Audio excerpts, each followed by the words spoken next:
Drone peledak Rusia terekam menabrak kendaraan pos komando M577 Ukraina yang tengah dikemudikan tentara Kiev.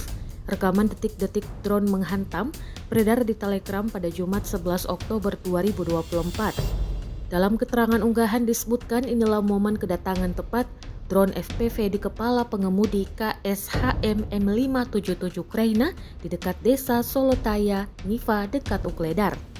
Akibat benturan tersebut kendaraan itu mati total. M577 tersangkut di dalam lubang setelah berusaha menghindari serangan kedua drone Rusia. Belum diketahui nasib dari tentara Ukraina di dalamnya. Kendati demikian, rekamannya kini telah menuai berbagai komentar dari warganet.